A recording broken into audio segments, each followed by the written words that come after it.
जाने रोज इसे समझाते क्यों नहीं? क्या एक पलक नहीं झपका सकते हैं ये?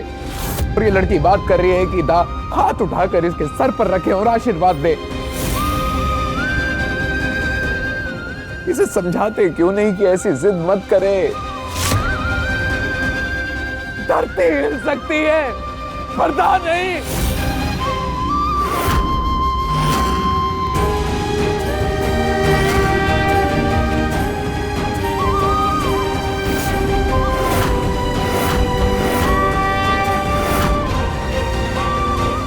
वंदिता,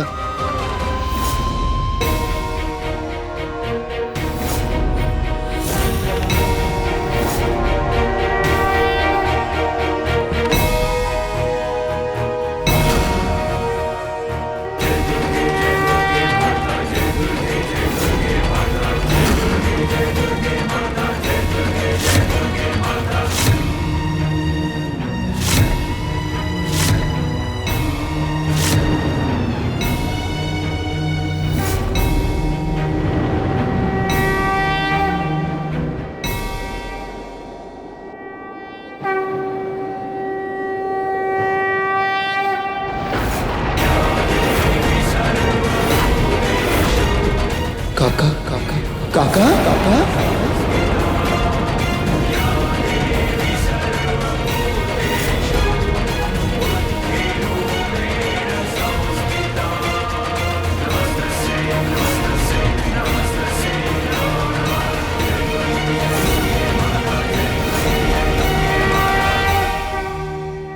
आशीर्वाद दे दिया मुझे। दीदी बाबू, देखिए काका ससुर जी ने अपनी बोनसा बहू को आशीर्वाद दे दिया।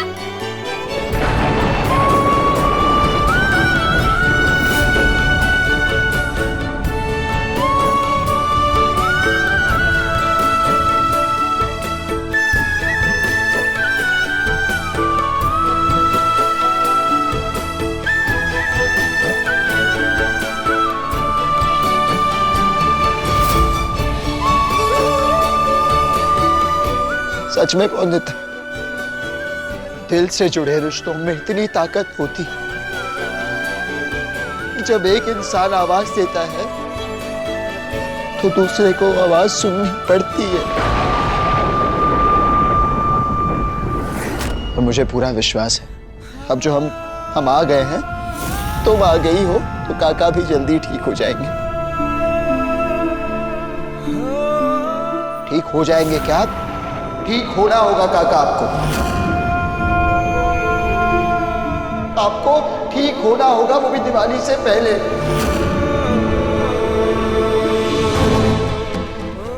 आपके बिना दिवाली की मिठास, दिवाली की रौनक अधूरी नहीं रह जाएगी काका। पति बाबू, मैं, आप, काका ससुर जी, पट्टू, सोमनाथ दादा, बिहारी बाबू, कोयली दीदी और ससुर जी सब मिलकर मनाएंगे इस बार दिवाली। हाँ वंदिता,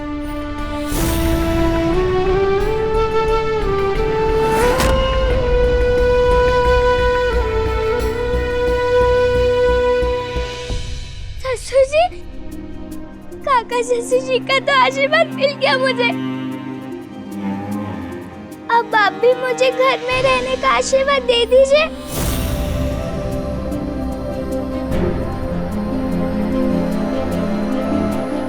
माँ कहती है आशीर्वाद रसगुल्ले जैसे होते हैं, जितना मिले ले लेना चाहिए। तो आप देंगे ना?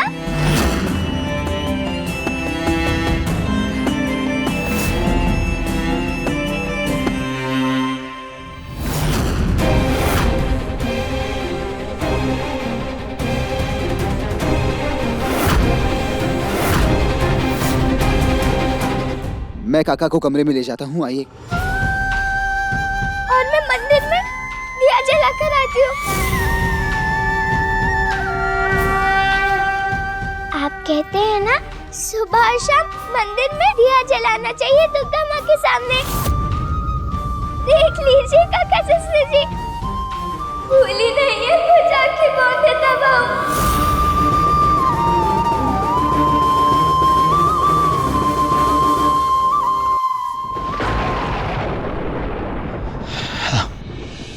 रहने दो अनिरुद्ध, मैं संभाल लूंगा दा को। नहीं बाबा, प्लीज आइए काका।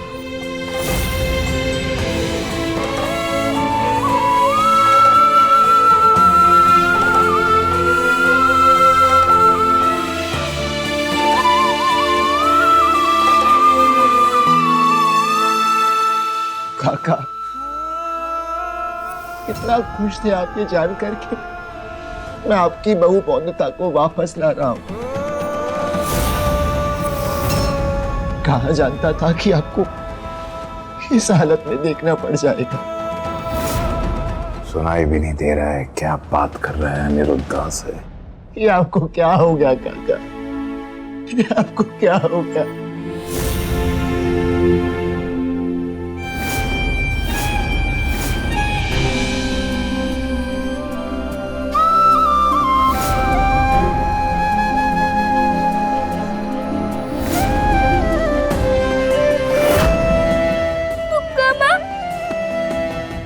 काका ससुर जी को जल्दी से ठीक कर दो ना। मैं कहकर गई थी ना आपसे कि मेरे पीछे सबका ख्याल रखना, फिर क्यों नहीं बात कर पा रहे मुझसे काका ससुर जी?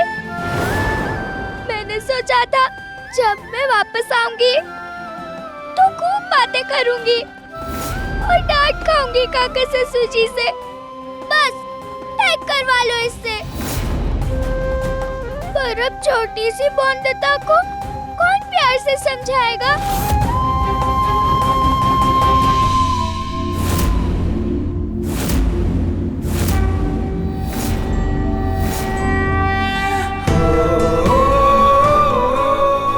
मैं अपने काका को व्हीलचेयर पर नहीं देख सकता। काका, मैं चाहता हूं आप फिर से आपके पैरों पर खड़े हों और चलें। और चले उसी जमींदार रॉय चौधरियों वाली रुतबे के साथ, उसी शान के साथ जिसे देखकर लोगों की सम्मान में नजरें झुक जाया करती थी। आप ठीक होने की हिम्मत दिखाएंगे ना काका? हम सब आपका साथ देंगे, मैं बौद्धता, हम सब का।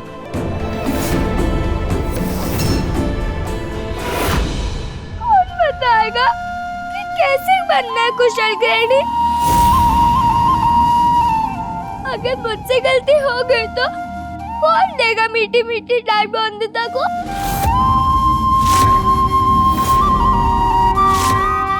इसलिए आपको जल्दी से ठीक करना होगा मेरे काका ससुर जी को, वरना आपकी बंधुता बात नहीं करेगी आपसे।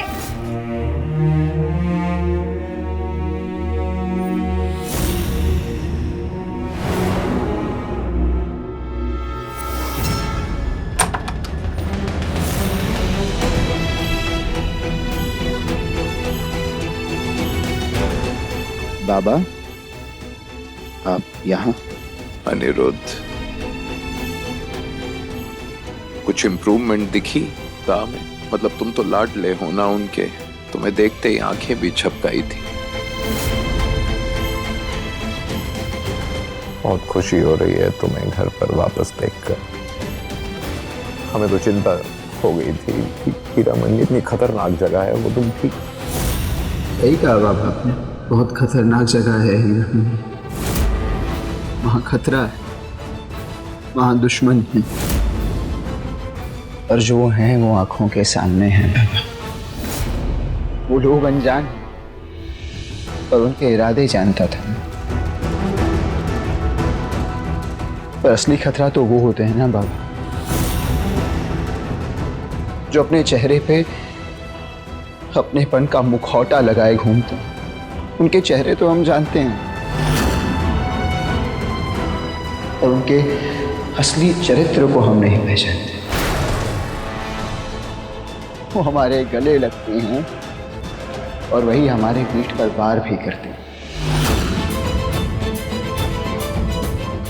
उन अनजानों से ज्यादा तो ऐसे अपने खतरा होता है ना बाबा। चिंता तो ऐसे अपनों के साथ रहने में होनी चाहिए।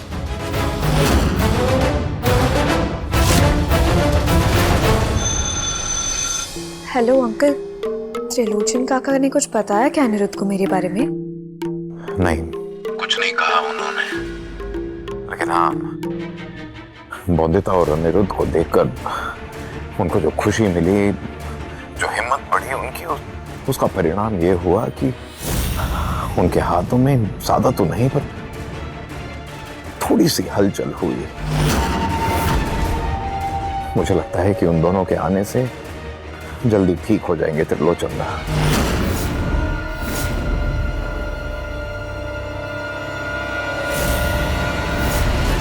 अंकल, अगर काका ठीक हो गए तो? क्या कहना कि हमारा सच अनिरुद्ध के सामने आ जाएगा, बस इतना ही ना। दा की ऐसी हालत भी तो नहीं देख सकता ना मैं सौदामिनी। पर मैं तो देख सकती हूँ ना काका को जीवन भर ऐसे, क्योंकि उनका चुप रहना ही अच्छा है मेरे लिए। देखो सौदामिनी, अभी सगाई की बात अनिरुद्ध के सामने मत रखना।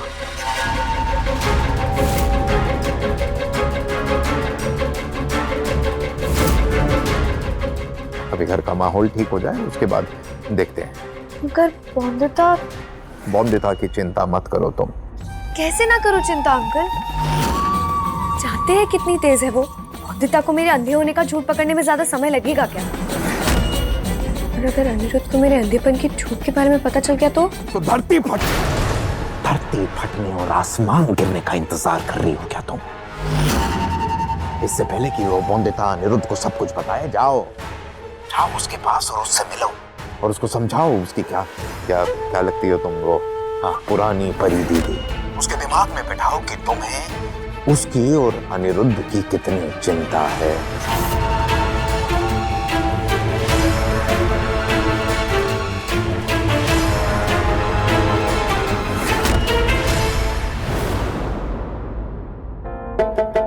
बहुरानी, सारा सामान लगा दो अंदर। पर सबसे पहले उनकी तस्वीर लगानी है, जिनकी वजह से पति बाबू ढूंढ पाए मुझे। वो कौन है?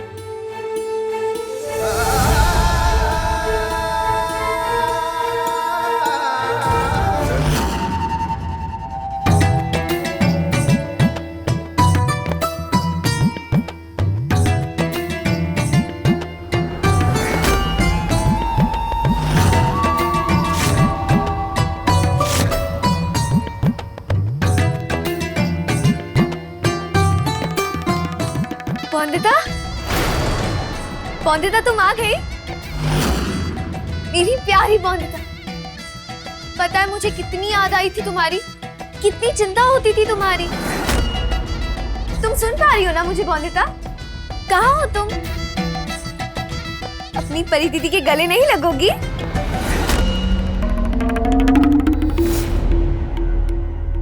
जिसका डर था वही हुआ। बौंदिता नाराज है मुझसे, कहीं उसे मेरे अंधेपन की ढूंढ के बारे में पता तो नहीं चल गया? वो आते ही होंगे। अब बहू सौरभ का इंतजार कर रही हो, लेकिन वो तो अभी तक आया ही नहीं है। वो क्या नाम है? हीरा? हाँ, वो तो हीरा मंडी के लड़कियों के साथ है। बताओ, मतलब इतने दिनों बाद वापस आ रहा है, उसको तो सबसे पहले आकर तुमसे मिलना चाहिए था ना। हाँ, वो जरूर कुछ। हाँ कुछ, मैं यही तो पूछ रही हूँ कि बहू कुछ बात हुई है क्या? तुक्का कहीं ऐसा तो नहीं कि तेरे लिए उसका प्यार कम हो गया हो?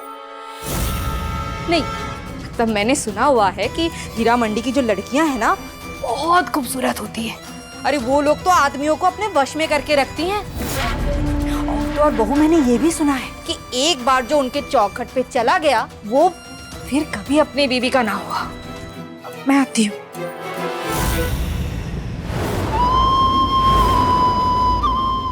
ठीक है बाबा, चला जाऊंगा मैं संपूर्णा को लेकर, लेकिन अपनी पत्नी का ख्याल रखने के लिए खुद को दोषी कभी नहीं मानूंगा। नहीं, वो ऐसा नहीं कर सकते। मुझसे बहुत प्यार करते हैं ना। जो इंसान मेरे लिए घर छोड़ सकता है वो कभी मुझे छोड़ेगा क्या? तो क्या हुआ वो नहीं आए तो मैं जाऊंगी उनसे मिलने। बिहारी, कोयली, तुम दोनों हो ना यहाँ? जाओ तुम दोनों, मुझे वंदिता से ढेर सारी बातें करनी है। क्यों वंदिता? परी दीदी को कैसे पता कोयली दीदी और भारी बाबू है कमरे में?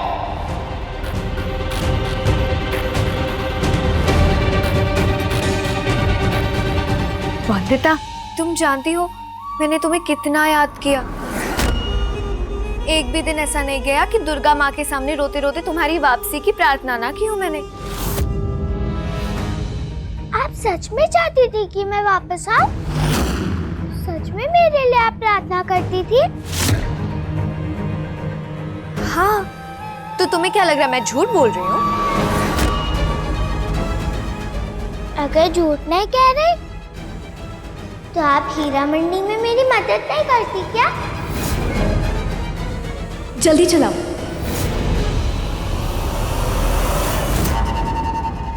मैंने मदद के लिए भी पुकारा आपको,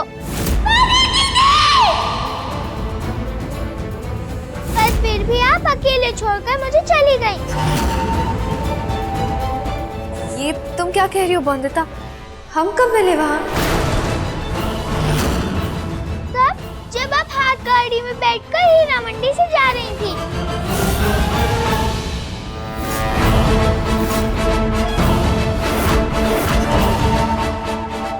तुम भी मेरे अंधेपन का मजाक उड़ा रही हो ना वंदिता? मैं कैसे देख सकती हूँ?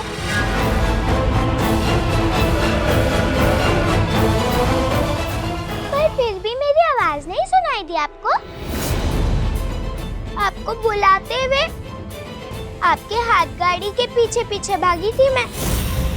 आपको कितनी जोर से आवाज लगाई थी मैंने, परी दीदी मुझे बचाओ, बचा लो मुझे। और आपने तो मुंह मोड़ लिया। हाँ, मैं आई थी वहाँ, पर मेरा विश्वास करो वंदिता, मैंने तुम्हारी आवाज नहीं सुनी। और कितना शोर था वहाँ। काश अंधी नहीं होती मैं, कम से कम तुम्हें देख लेती। आवाज सुनाई नहीं दी तो आपने मुड़ के क्यों देखा? क्यों मुझे ऐसा लगा कि मेरी परी दीदी देख रही है मुझे? वो अभी रुकेगी और मुझे बचा लेगी, लेकिन अब नहीं रुकी। आप तो चली गई। नहीं वंदिता, ऐसा कैसे कर सकती हो तुम्हारे साथ? अपनी परी दीदी पर तो नहीं, पर एक अंधी लड़की के बेचारेपन पर तो भरोसा कर सकती हो ना। तो हमेशा आपको प्यार से परी दीदी बुलाया, पता है मैं क्या बुलाऊंगी आपको? परी दीदी। हमेशा आपकी बात मानी,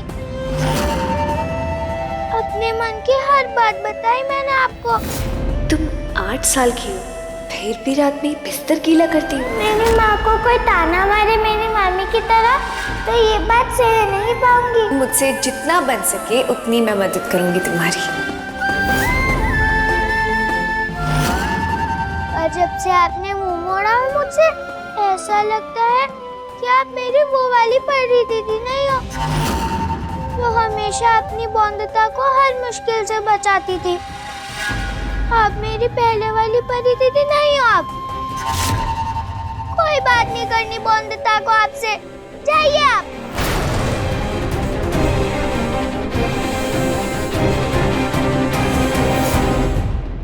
इससे पहले बौंदता अनिरुद्ध को यकीन दिलाए कि मैं अंधी नहीं हूँ, मुझे कुछ करना होगा। बौंदता ना सही पर अनिरुद्ध को तो जरूर दया आएगी इस बेचारी अंधी मिनी पे।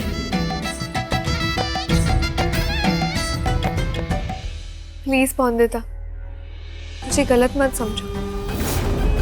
शायद तुम जिस माहौल में थी उस जगह की बुराई ने मेरे लिए मन मैला कर दिया है तुम्हारा। पर अपनी परी दीदी को समझाने का मौका तो दो। परी दीदी अच्छी नहीं है, पूरी दीदी बन गई है। जब हीरा मंडी में ताराबाई से बचकर भाग रही थी मैं, तो उन्हें वहां देखकर आवाज दी थी मैंने। मेरी आवाज सुनकर वो मुड़ी थी और रुकी नहीं। ऐसा लगा मुझे कि वो देख सकती है मुझे। ये बात तो सुनो। वंदिता, देखो नीचे गिर गई ना मिनी। आओ मिनी।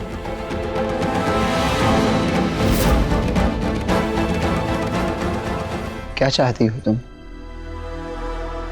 सब सांत्वना दें तुम्हें, दया दिखाएं तुम पर? नहीं ना? और हम क्या, तुम पर कोई भी दया क्यों दिखाए? मेरा मतलब है, मैं अपनी मिनी को बहुत अच्छे से जानता हूं। उसे नहीं पसंद कि कोई दया दिखाए उस पर, है ना? और वंदिता, मिनी तो नहीं देख सकती, तुम्हें भी नहीं दिखाई दिया क्या? गिर गई ना मिनी? पर पति बाबू, मुझे लगता है कि देख सकती हैं परी दीदी।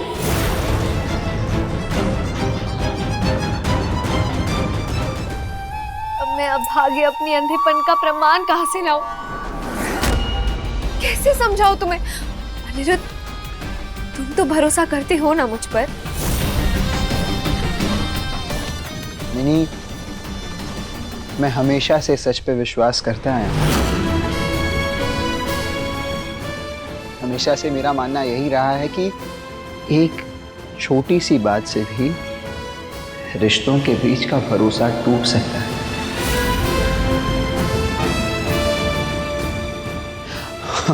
और मैं ये बात बहुत अच्छे से जानता हूं कि हमारे बीच के भरोसे की डोर तुम नहीं टूटने दोगी, है ना?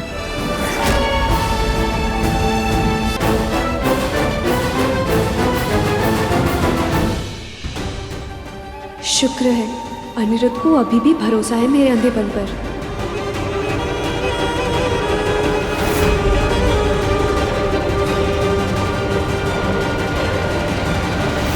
पर सच ये है अनिरुद्ध कि हीरा मंडी में मैंने वंदिता को ना ही देखा ना ही सुना। अब कैसे समझाऊं मैं उसे?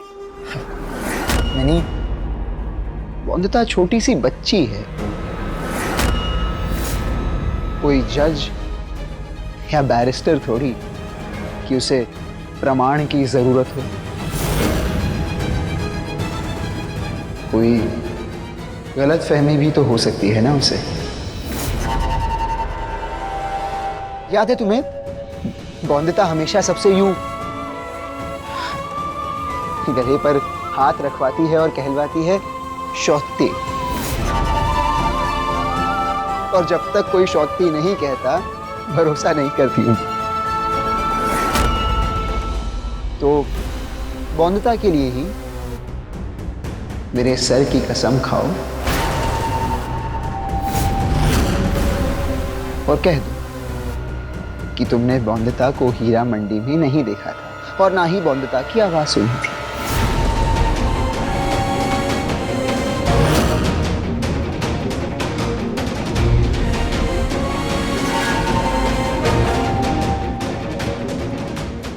मैं पूरी दीदी को पति बाबू की झूठी कसम खाने नहीं दे सकती।